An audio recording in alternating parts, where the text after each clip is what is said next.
আসসালামু আলাইকুম। আমি মোহাম্মদ জুবায়ের স্যার। গতকালকে আপনাদের কাছে দোয়া চাইছিলাম। আসলে কেন দোয়া চাইছিলাম এই জিনিসটা বলা হয়নি, তাই আজকে বলার জন্য এই ভিডিওটা করা। দেখেন, ফেসবুকে তো সব বয়সের মানুষই আছে, যারা কেউ আমার ছোট ভাই বোনের মতো, কেউ আমার বড় ভাই বোনের মতো, কেউ আমার বন্ধুর মতো, কেউ আমার মা বাবার বয়সী। দেখেন, আমার বাবা মা নাই। আজকে আমি যেই সমস্যার মধ্যে আছি, আজকে যদি আমার মা থাকতো, আমি আমার মাকে বলতে পারতাম যে মা, আমার জন্য জায়নামাজে তুমি একবার প্লিজ দোয়া করো। দেখেন, প্রিয় রমজান মাস, মুসলমানদের ক্ষমার মাস, পবিত্র রমজান মাস চলতেছে। আজকে মোটামুটি 17 রোজা 18 রোজা চলে যাচ্ছে। আমি একজন মানুষকে ভালোবাসি, 8 বছর ধরে দীর্ঘ আমাদের সম্পর্ক। শুধুমাত্র মা বাবা না থাকার কারণে আজকে তারা আমার কাছে সেই মানুষটাকে দিতে যাচ্ছে না। আর আমি যদি সত্যি অর্থে বলি, ওই একজন মানুষের মতো না সারা পৃথিবীতে বর্তমানে মানুষ নেই।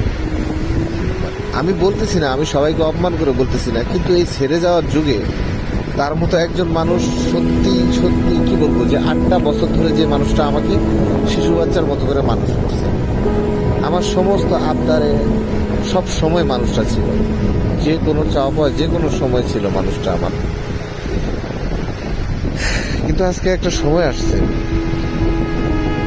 আমি চাইলেও তাকে আর আমার করে পাচ্ছি না। আমাদের খুব স্বপ্ন ছিল আমরা বিয়ে করব, একটা ছোট্ট সংসার, বাকি 10 জন যেভাবে দেখে না, ঠিক সেভাবে একটা ছোট্ট সংসার আমাদের স্বপ্ন। আমরা দুজন একসাথে থাকলে আমাদের আর কারোর প্রয়োজন পড়ে না। ও সবসময় বলতো, বাবু তোর জন্য আমি বউ সাজবো। ও খুব করে দেখতে চায়, আসলে ও সাজতে ভালোবাসতো। ও যতবার সাজুগুজু করে আসতো, আমি হাঁ করে ওর দিকে তাকায় থাকতাম। ও বলতো একদিন যে বাবু, বউ সাজটা তোর জন্য রাইখা দিলাম, কোনো একদিন তোর জন্য বউ সাজবো। আমি সেই দিনটার দারুণ অপেক্ষায় ছিলাম, জানেন। কিন্তু আজকে তারা কিছু কঠিন কিছু শর্ত আমার সামনে নিয়ে আসছে, যে শর্তগুলো শুধুমাত্র কর্মের দ্বারা সম্ভব না, প্রায় অসম্ভব রকম কিছু শর্ত আমার সামনে রাখা হয়েছে। সময় দেওয়া হয়েছে 6 মাস। কিন্তু আমি যদি বলি, বিশ্বাস করেন, এই 6 মাসের মধ্যে যদি আমি কোনোভাবে ফেল করি, তাহলে সেই মানুষটা কোনো দিন আর আমার থাকবে না। আর সে যদি আমার না থাকে না, সে বাঁচবে না। এটা হচ্ছে সব থেকে বড় রেয়ার সত্য কথা, যে সে বাঁচতে পারবে না আমাকে ছাড়া।